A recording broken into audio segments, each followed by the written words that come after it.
when we look back over this generation, I think we'll say that it really began with the announcement of Watch Dogs from Ubisoft. It was a game that really seemed to show the promise of what the next generation of consoles was going to do.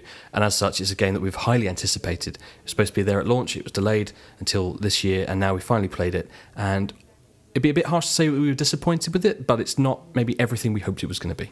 Totally. So, you know, Watch Dogs obviously has this ridiculous history, and it's looking towards, you know, now we look towards the future of it, and it sort of realizes this sort of near chaotic world where everything is connected and security is sort of dominating everything. And you've got this one guy, Aiden Pierce, who can hack into everything with his smartphone.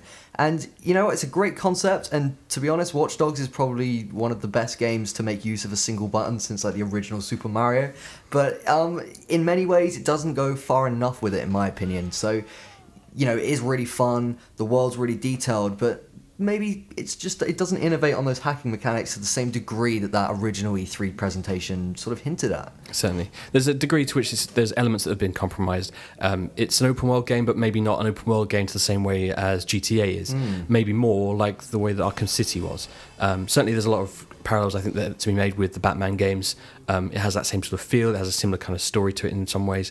And I think that may even be a fairer comparison, or indeed to Assassin's Creed, which again it holds a lot of similarities with. So if you've have that in mind when you play it, rather than GTA, I don't think you're going to be that disappointed. It still feels like a big enough world for that style of action game. But as you say, the hacking mechanics are really cool, and I've got to say the story progression and the mission structure are also really good. Some of the missions are fantastic fun. Yeah, it's such a sort of mixed bag for me. Just with any Ubisoft game, you get that sort of Assassin's Creed feel where you've got this great game hidden away, but it does take like 10 hours to get into it sometimes. You know, and the opening chapters of Watch Dogs are a little insufferable in terms of sort of some of their, you know, voice work and pacing, but really once the game opens up, there's a lot of tutorial work in there. So much tutorial work, but then you shouldn't expect anything else from an Ubisoft game now. And when it does get going, it's great. You know, I've really enjoyed it. Some of the side mission stuff's really cool. And obviously we'll get to the online stuff in a moment, which I think we're both in the opinion of is pretty fantastic. But Watch Dogs is a single player game. You know, it's going to run you 20, 30 hours. It's going to be pretty enjoyable all the way through. It has some missteps, and sometimes the sort of hacking mechanics do grate a bit, especially when you're trying to, you know, integrate these massive shootouts as open world games tend to do. But I think a redeeming factor for this game is this online, sort of persistent online world it's propagating, and well, we've loved our time spent with it. Yeah, absolutely. It's a lot of fun. I mean, the hacking is great. Just jump into someone else's game, try and track them down, keep out of sight, hide, vice versa. Someone's hacked your game, you've got to hunt them down, try and find them, got to kill them before they get away from you.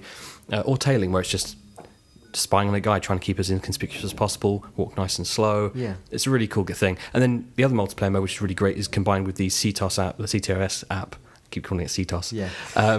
On iPad or iPhone or Android and various other devices, where you've got a player just with a map trying to chase you down, and you've got to try and escape through checkpoints. So yeah, there's lots of different multiplayer stuff there. Really smart, really well integrated. Works relatively well. There's been a few glitches along the way, but it's working pretty well now. So yeah, I think the online side is really good. Yeah, so I mean, wrapping up, if you've got £40 or £45 burning a hole in your pocket, yes or no for Watch Dogs? I've got to say, it's still a recommendation. Summer drought, not much coming out the next few months. It's probably the best thing you're going to get to play during the summer, so definitely give it a try. Check out the online modes. And if you have the option, it's not terrible on Xbox 360. Don't expect it to look great, though.